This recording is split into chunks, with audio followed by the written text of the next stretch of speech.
Imagine waking up one day and realizing that nothing is wrong, and yet something feels profoundly off. Your life is functional, predictable, on the surface even successful. You wake up, complete your tasks, scroll through familiar screens, exchange polite conversations, fall asleep, and repeat. No crisis, no catastrophe, no dramatic collapse. And that's exactly what unsettles you, because the absence of pain should feel like peace, but instead it feels like numbness, like a quiet erosion happening somewhere deep inside, where language struggles to reach. You tell yourself you're just tired, or unmotivated, or going through a phase, but the feeling doesn't leave.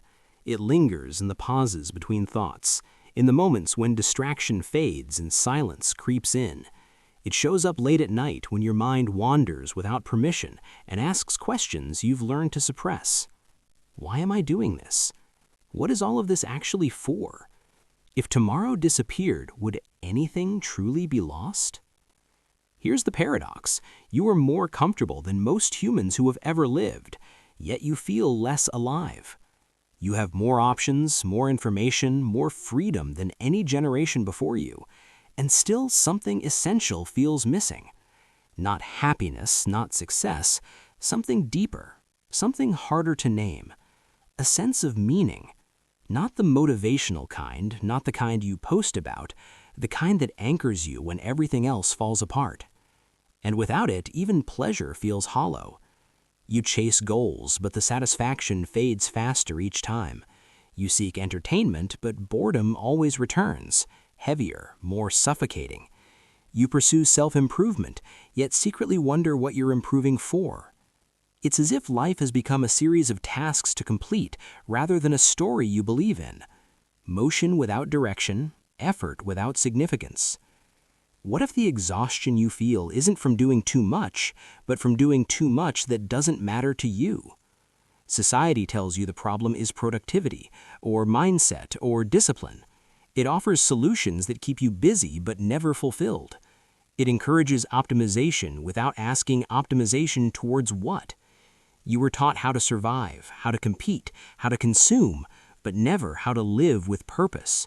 Never how to endure suffering without losing yourself. Never how to answer the question that quietly haunts you. Why should I continue when nothing feels meaningful? This is not depression in the clinical sense. Not always. It's more insidious, a slow psychological starvation, a life where nothing feels worth sacrificing for, and without sacrifice, nothing feels sacred.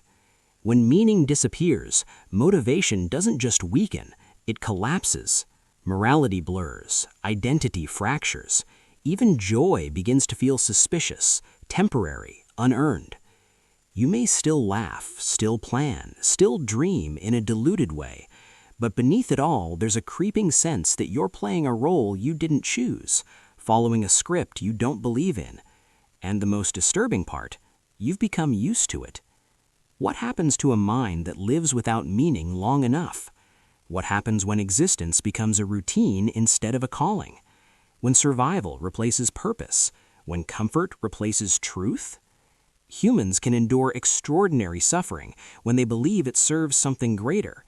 But remove that belief and even the smallest struggles feel unbearable. A meaningless life doesn't announce itself with tragedy. It whispers through apathy, through procrastination, through addictions disguised as coping mechanisms, through constant distraction that keeps you from asking the one question you're afraid to face. Because if life has no meaning, then your pain has no justification. And if your pain has no justification, then why endure it at all? This is the silent crisis of modern existence. Not poverty, not war, but the quiet collapse of inner purpose. A psychological vacuum where desire replaces direction and stimulation replaces significance. A condition so normalized that most people mistake it for adulthood. And yet, somewhere inside you, there is resistance, a discomfort that refuses to fully disappear, a tension that suggests this emptiness is not your natural state, but a warning, a signal, an unanswered call. The question is not whether meaning matters. The question is what happens to the human psyche when meaning is absent. and why so many lives quietly unravel because of it.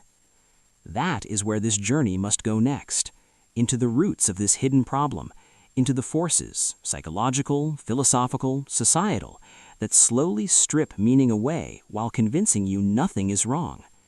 If this feeling has ever followed you, if you've ever felt exhausted by a life that looks fine on paper, then what comes next may explain more than you expect. The absence of meaning doesn't feel like a sudden collapse. It feels like a slow fading, like colors draining from a familiar landscape, until one day you realize you've been living in grayscale. The hidden problem isn't that life has become harder, it's that life has become emptier. And emptiness, unlike pain, doesn't scream, it whispers. It convinces you that nothing is wrong while quietly dismantling your inner structure. At a psychological level, the human mind is not designed merely to seek pleasure or avoid pain.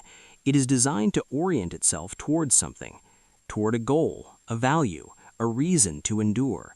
When that orientation disappears, the psyche doesn't relax, it destabilizes. Motivation collapses, identity weakens, anxiety and boredom begin to alternate like two sides of the same coin. You feel restless when doing nothing, yet unfulfilled no matter how much you do. This is where the problem becomes deceptive. You assume the discomfort means you need more success, more stimulation, more validation. But what if the discomfort is not a lack of achievement, but a lack of direction? Psychologically, meaning acts as an organizing principle. Without it, your thoughts scatter, your emotions lose hierarchy.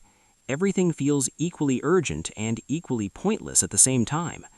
This internal chaos often manifests as chronic indecision, emotional numbness, or compulsive behaviors.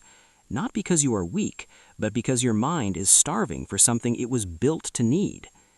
Long before modern psychology gave this state a name, philosophers and depth psychologists were already circling its core. Carl Jung believed that when individuals lose a sense of meaning, they do not become neutral, they become fragmented. According to Jung, meaninglessness opens the door to the unconscious in destructive ways. Unlived values don't disappear, they turn into symptoms.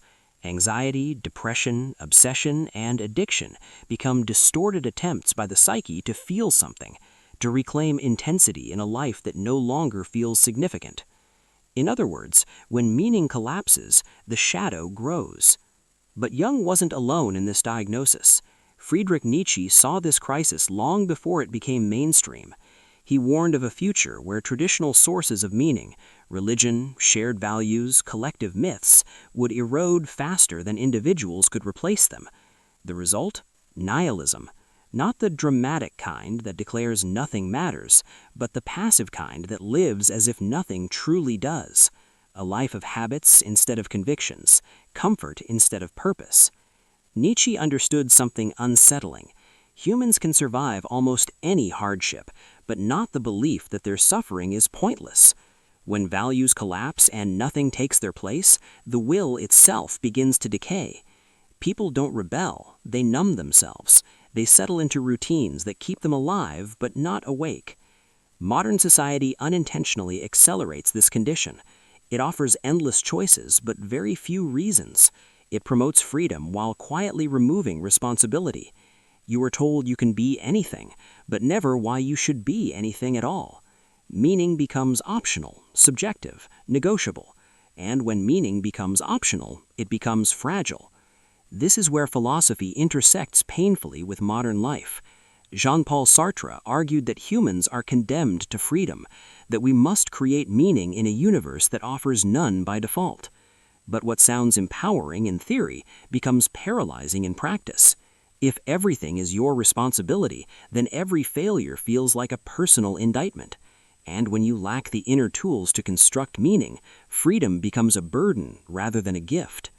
So instead of creating meaning, many people outsource it to careers, to relationships, to social approval, to consumption, to ideology, anything that temporarily fills the void. But borrowed meaning never lasts. When the job loses its prestige, when the relationship ends, when the applause fades, the emptiness returns, heavier than before.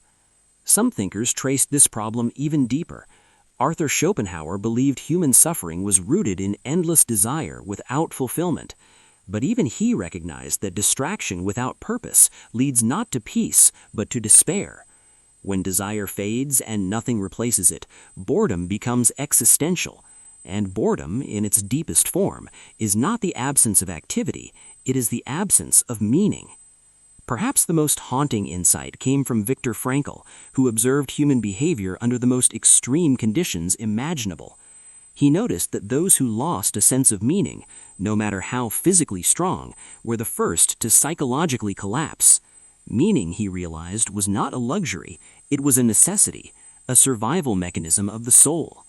And yet, modern culture treats meaning as optional decoration, something to explore after success, after stability, after